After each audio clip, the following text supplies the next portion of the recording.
So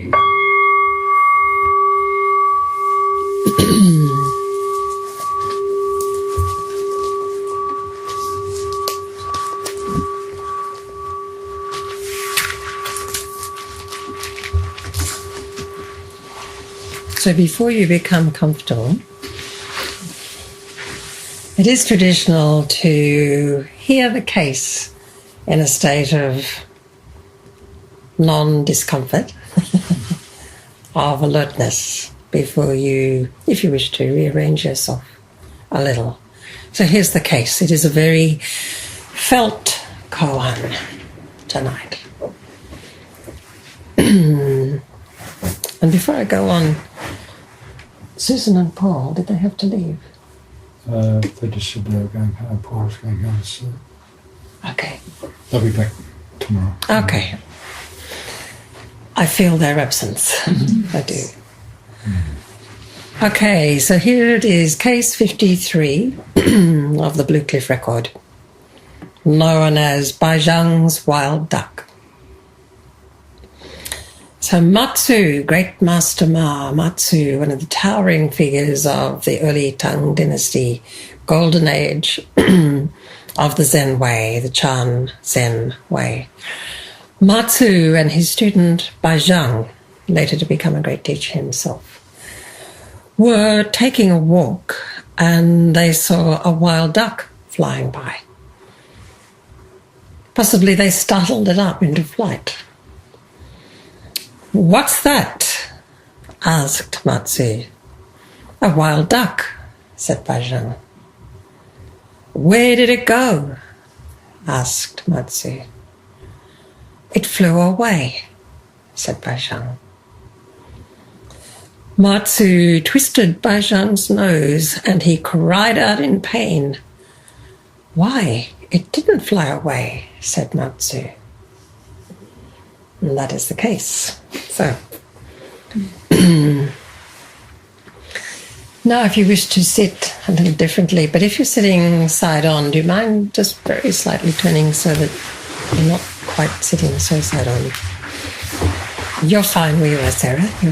I just need to see faces.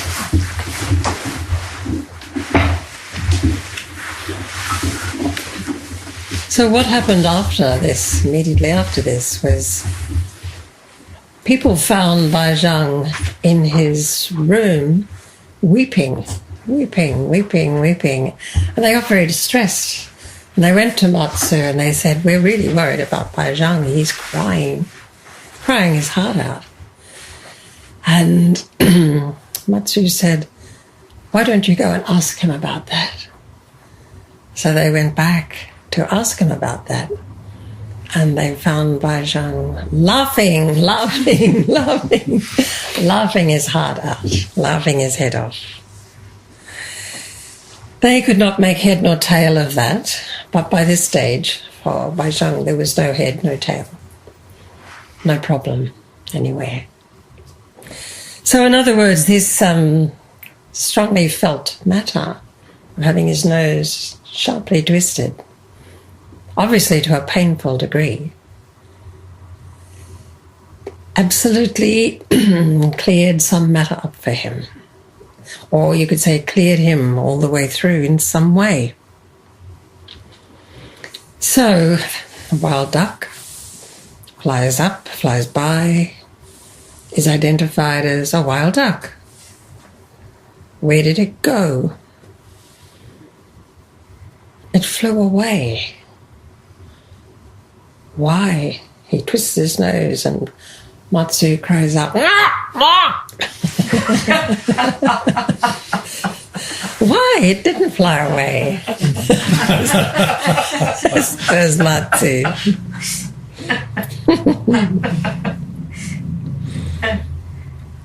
The other night or day, I forget when, maybe this morning, I mentioned that way of holding the first great vow as all beings, one body. And in a way that those words come vividly alive here, do they not? Mm. Duck, Bai Zhang. At that moment he couldn't say a difference.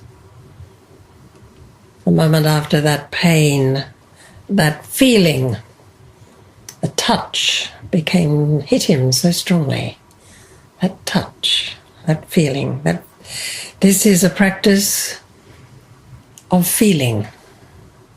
Not knowing is a deep sensing feeling our way in the dark. It is full of the touch of the whole, of the marvellous wholeness of this, where we find ourselves. It is a touch, like a call and response, the touch and our response, our rising up, our waking up, standing up alive to meet it.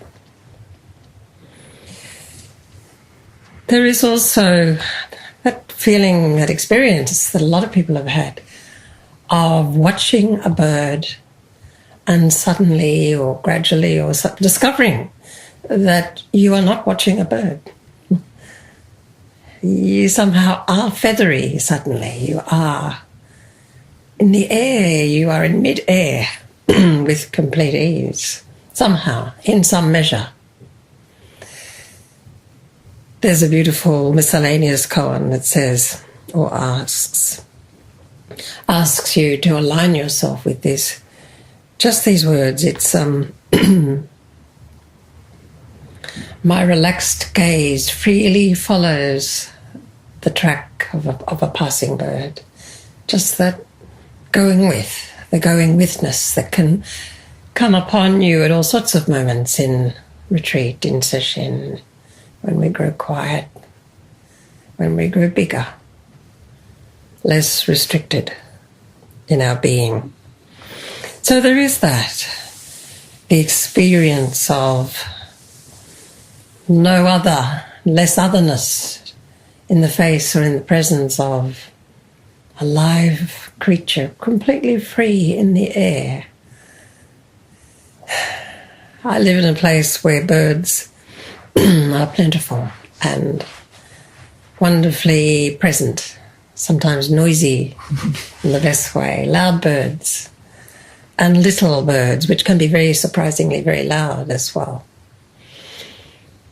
And my heart, I don't even know how to say this sentence. My heart aches at this sentence. In fact, I don't know how to approach it. Recently, somebody in one of those reports that we find on page 6 or 8 of newspapers, for some reason they're not the front page news, said that by 2050, 1/3 of all bird species will have vanished forever from the earth. So think about the birds you know well and love around you, and mentally cast out of existence 1 in 3 of that species. So all beings, one body, is appropriately a painful matter as well.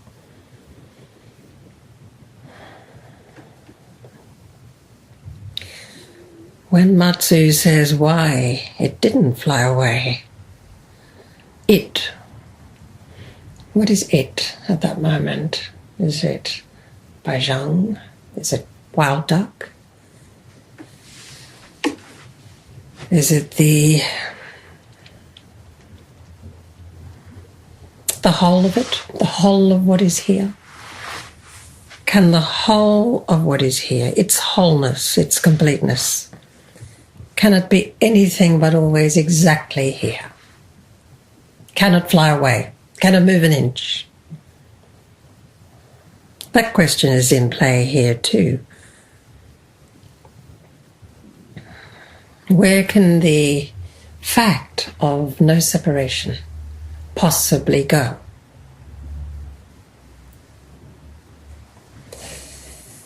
And yet, because at the same time we are facing the death of death itself. For countless species, we are in an avalanche of destruction.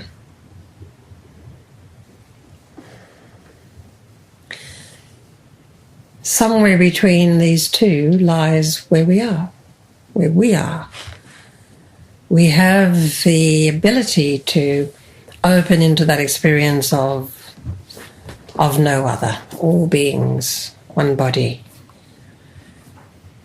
There's a moment that a woman experienced and spoke to me about, a woman in a session in California who took her koan Mu for a walk. We were in the middle of redwoods, a redwood forest. And you can hardly even know you're among trees. You're among these vast beings that are tree-like, but you can't see tree. You can just see the gloom implied by tree. They soar out of reach, and they have that very slight hint of mould in the piney smell. She says sunlight was breaking through here and there as she walked, and then without warning and for no reason, this very solid fact of trees, body of tree, shifted into some kind of transparent, shimmering energy instead. Almost to the point that she could walk right through. She too was shimmering energy. What was going on here? She wasn't startled. She said later there didn't seem to be anyone there to be startled. And then a bell rang, as it does in sesshin, and so she made her way back inside. No one went back inside. She noticed the delicate scent of urine that always lingered in the cedar of the women's bathroom, but noticed it now with something like affection. Opinions about such things were gone. And then there's this. Something in her resisted wrangling this nameless experience into words of her own. But it silently asked the redwoods and the slight stink of pee for any words of their choosing. Whatever spoke simply said this: no other. No other. So there's another glimpse of how the great door opens, and no self, no other is just the vibrant fact. There's also an old Hasidic story in Tales of the Hasidim, Matan Buber, which speaks of a rabbi asking everybody, how do we know when night has ended and the day has begun? And people ventured different possibilities. Is it the time when the individual trees step out of the forest more distinctly? No, he said, it's not that. And someone said, is it that moment when you can't quite tell the mist from the light on the clouds? No, he said, it's not that moment. They tried a few more things and then they gave up. And they said, then what is that moment? How do we know when night has ended and the day has begun? And this old teacher said, when you can look into the face of a stranger and recognize yourself, that is when night has ended and day has begun. Until then, he said, the night is with us. So, this is pointing to the familial, the sense of all things, all beings, all particles of matter, one great body of reality, empty of all distinctions, seamless, the seamless side, the seamless essential nature of what and where we are. But another interesting Jewish writer, not Martin Buber this time, but Eli Wiesel, a philosopher and general wonderful human being, he makes this point. He says we must honour Not just unity, but diversity, but difference. Our lives as human beings depend upon an ability to not just tolerate difference, but respect and even celebrate difference in human beings. So he gives an interesting kind of almost little exercise that you can try this out. He suggests that rather than seeing the other person in front of you, the other being, possibly someone deeply familiar to you, rather than seeing them as familiar, in other words, family, one family, a great family. He says also try seeing the familiar as other. Who is familiar to you, see them as other, as if you haven't seen that person ever before. This is like allowing their unique presence to suddenly become strange, and I say wonderfully strange, fresh. After all, you never entirely know another being.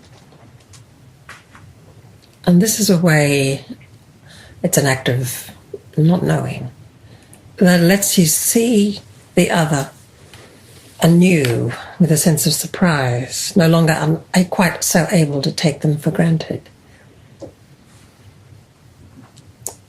This is a way of sort of returning to the fact that each of us are profoundly unknown beings, mysterious beings. Letting that back in. And of course it has a strong political aspect as well, because we're in a world right now enduring a tidal wave of carefully created hatred and fear about the other. And we can't make friends with that. I don't think it is appropriate to engage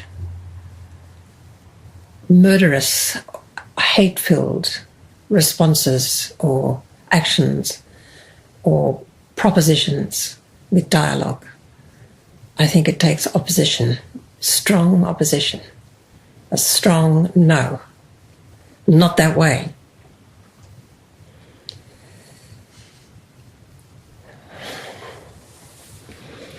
Eli Wiesel makes the point that, and I'm quoting him now, if I believe that the other is identical to me, then I may apply my own calculus of pain and salvation to them.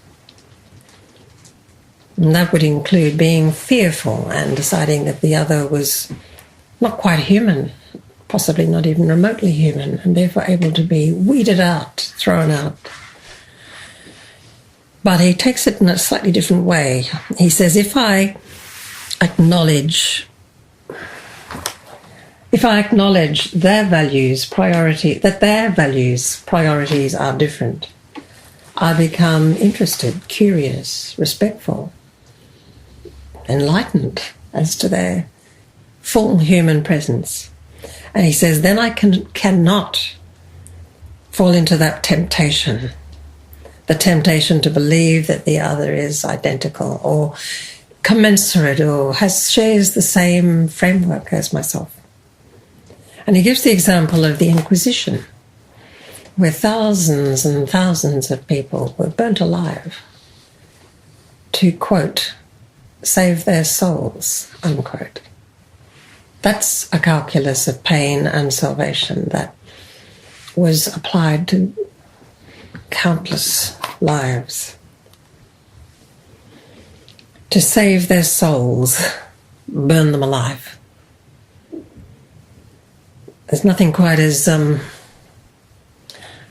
wearing a mask of salvation in the current tidal wave of hatred that's going on.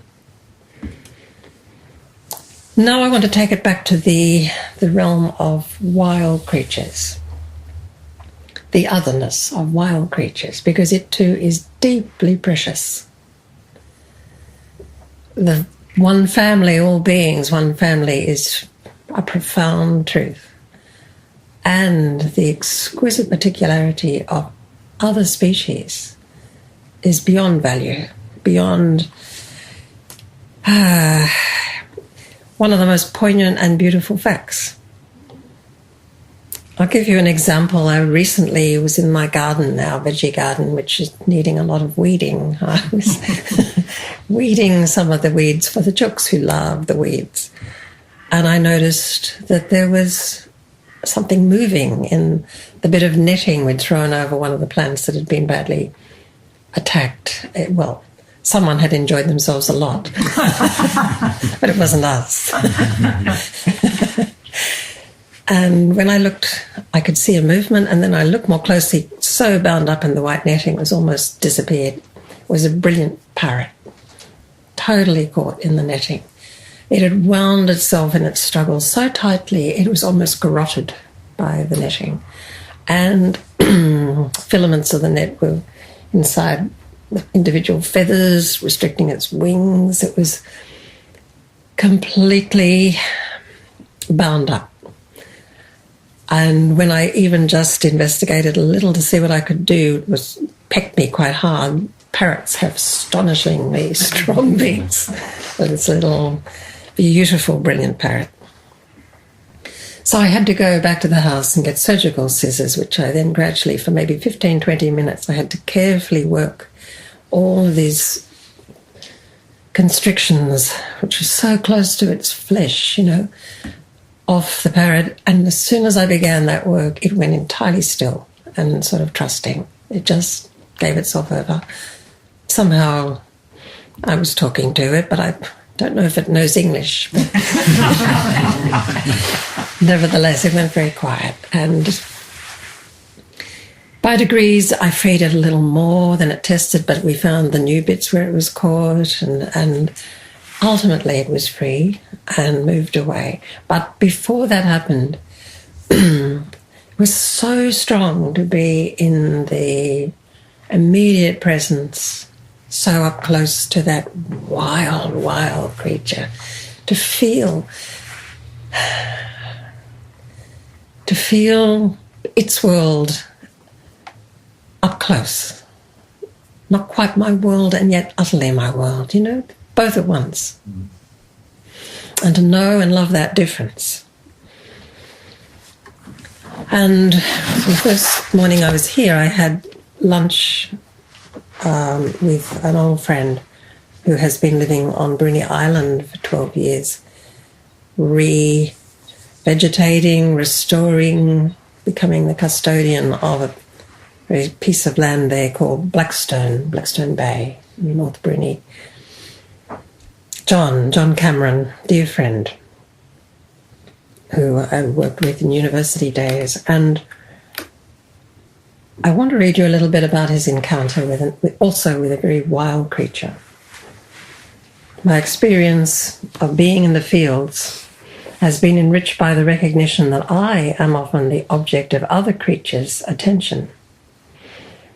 On my first day back, after a recent overseas trip, I was out in the windy, wintry weather, counting the trees that had died, huge tree planting going on here, so that I could reuse their stakes and guards for the next planting. At the crest of a high ridge, I had my head down, trying to determine whether there was still a live tree there amidst the tall grass, when I sensed a movement in front of me. I looked up and gasped. I was eye to eye with a wedge-tailed eagle, no more than 5 meters in front of me and only 2 meters off the ground. Crikey, he's as big as I am, was my first startled thought. The eagle was not at all disconcerted by our making eye contact and remained where he was. In fact, I was the one who was disconcerted when he glided directly over my head, still only 5 meters away. It was a stiff breeze blowing the grass stalks flat, so there was plenty of lift off the ridgetop, enabling him to stay motionless for a long time, a very long time. Does he regard me as a threat or as potential lunch?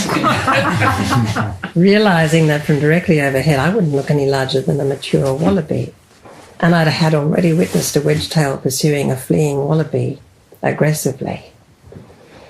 The eagle rose and abruptly dropped down even closer to the top of my head.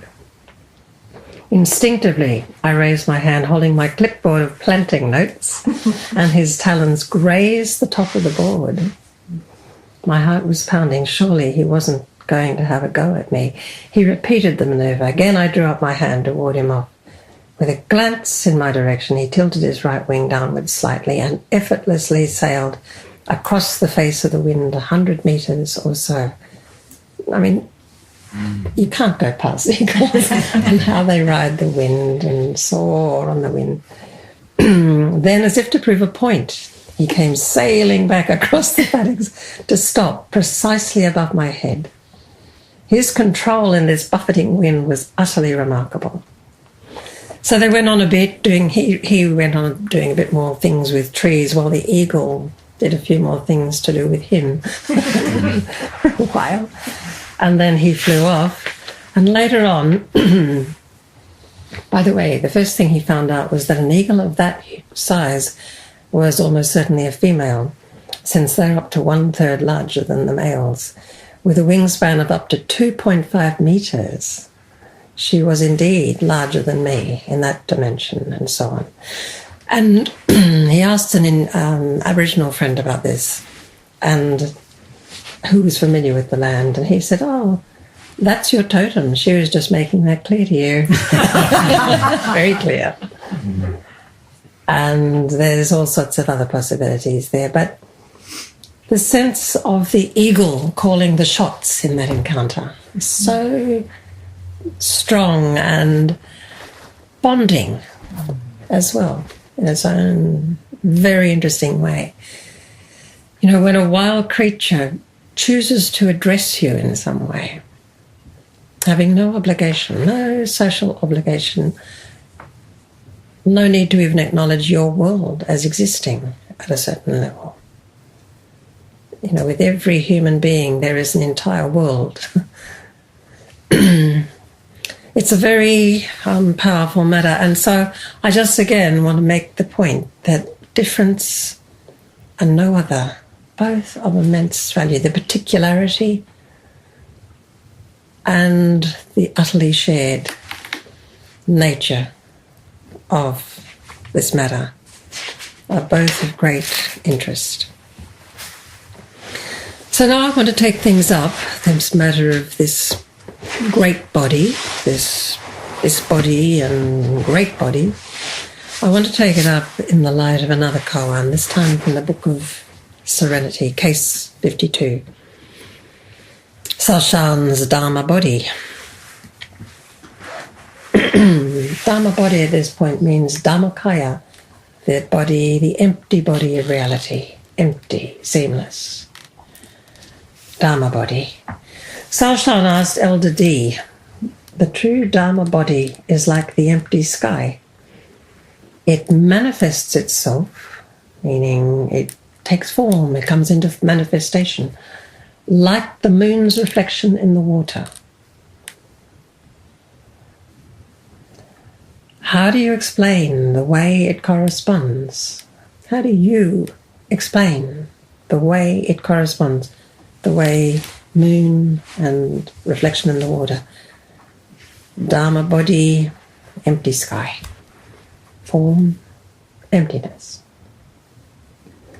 Elder D said, it is like a donkey sees a well. Interesting response. And it's also interesting that how often we so casually burden donkeys with the weight of our own sense of retardedness or awkwardness or foolishness or slowness or obstinacy or being overworked and all the rest of it. And in the meantime, donkeys have a wonderful graciousness about them. They just accept it. And there's something very endearing about a donkey. Donkey is also a way of saying humans have to walk the path. Humans have to take on the great matter, almost as a burden, to break it open. We have to practice. We are donkeys. Nothing but donkeys here. In the best sense. So it is like a donkey sees a well. You can imagine a donkey staring into a dark well and catching sight perhaps of donkey. So this old dark well, where we do see ourselves reflected in the water, like moon in the water. And if it isn't obvious to you already, I'll make it obvious. This is the side of form is emptiness. Donkey sees a well. Well, pun not intended. Saoshan says, that's nicely expressed, but it is only 80% of the matter. And this, of course, is loving playfulness going on here. I mean, what is 80% of emptiness, please? Anybody want to tell me? And isn't one toenail the whole body? Doesn't it bring the whole body with it? Mm. Elder D said, how about you, Acharya? And when he says Acharya, again, that's a mark of respect. You know, how about you, wise one? And Saoshan said, it's like a well sees a donkey. It's like a well sees a donkey. Emptiness is form. Emptiness is living, breathing, embodying. It is feeling pain and sickness and old age and death. Every aspect of being here, embodied, is seen right through by emptiness all the time. So emptiness is form. To have a glimpse that form is emptiness is beautiful and heart-opening and revelatory. To then take on the great matter, truly, as a human matter, as something that asks us to respond and to continue to respond with our whole lives, is to take on the weight of the fact of emptiness is form. Emptiness lives, breathes, suffers as us. And this calls us into the realm of not just the fact that we are flowing from emptiness, that we are actualizing emptiness, but we somehow have to be the flowing bridge of form and emptiness and respond to the consequences of it. It has consequences. Especially now that human beings have effectively become, I want to say co-creators, but that sounds even-handed. We have become manipulators of the actual settings, the climate settings, and we have become we have it in our hands, to put it very simply, to wreck the planet. Or to be marvelously, intelligently and lovingly in some form of co-creative harmony with it. So the fragility of life comes into play here, the painfulness, the suffering, the anguish. And interestingly, you know, the word anguish comes from a Latin root, which I don't know, but it was pointed out once at a teacher's meeting. It actually means our shared pain. Anguish has the sense in it of shared pain. So even before compassion wakes up, it is our shared pain, suffering. And so there is the call upon us of the ethical. How do we respond? What is the ethos of this? There's a really interesting encounter that Lynn Jensen tells. Lynn Jensen's an interesting teacher, a friend actually in California. He speaks about travelling in a car with a friend one time with a mosquito buzzing in the cabin with them, buzzing around his face and neck. And then he felt this unmistakable fact, the itch. He knew that the mosquito had fed upon his blood. And then it appeared on the windscreen in front of them. This tiny body translucent against the sunlight. And I quote him now. He says, I could actually see a little red thread of my own blood shimmering inside the mosquito. And I was touched with admiration and affection for this beautiful creature whose eggs would feed on the offering of my own body. I said to my friend, look, Ralph, you can see my blood in the mosquito's body. And before I could object, he'd smashed the mosquito with the flat of his hand, leaving just a red smear on the glass. Mm. And then Lynn says, I don't blame Ralph. I'd looked and he hadn't. Mm. I had looked and he hadn't. And there's where practice comes in. We are looking. We have looked. It has consequences. And he goes on to discuss, he sort of adduces from this, he says, the crux of Zen ethics is that mindfulness is and becomes the capacity to love, the capacity to respond, the incapacity to not respond, in fact.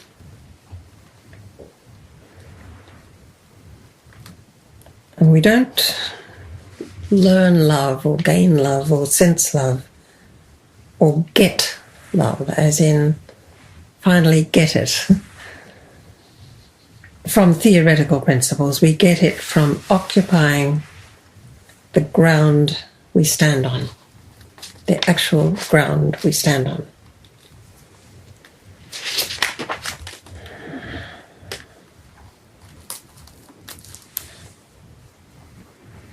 So this is the ground of taking the part of host. And then that becomes a true place. Each place where we are, where we take the ground, the place of host, as I spoke about the other night, it becomes a true place. So, the Third Noble Truth speaks of the cessation of anguish, the cessation of suffering. And that is not a kind of implication that we can flee from or find refuge from and cling to that refuge, a refuge from suffering, and cling to that refuge. On the contrary, it's saying we can engage in the pain, our shared pain, with no barrier to be found or to be formed or even to be possible.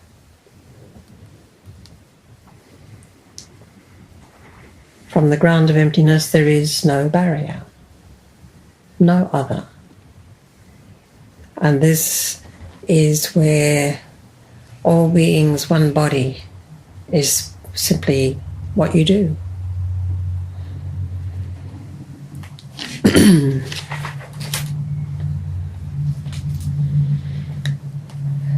So we wake up, as Kazan put it, empty and intelligent, alert and undazzled. And we wake up in person. We wake up as human beings in person. It's personal. And more thoroughly ourselves in a feeling body. This is a story about feeling, and I'll come back to that in another talk, another night. But there is this beautiful fact that the cells that make up your cerebellum, your brain, which is usually taken to be the place where mind at least emanates from in some mysterious way. Those cells are made up of what were originally epithelial cells, the cells of skin, the cells of touch. So the entire matter, the grey matter, is pure touch. It's touch. It's feeling. It's contact. It's the direct touch. And surely that's very plain in the cry of pain when Baizhang could no longer distinguish himself from duck. Wild duck, very wild duck. So perhaps I'll end with a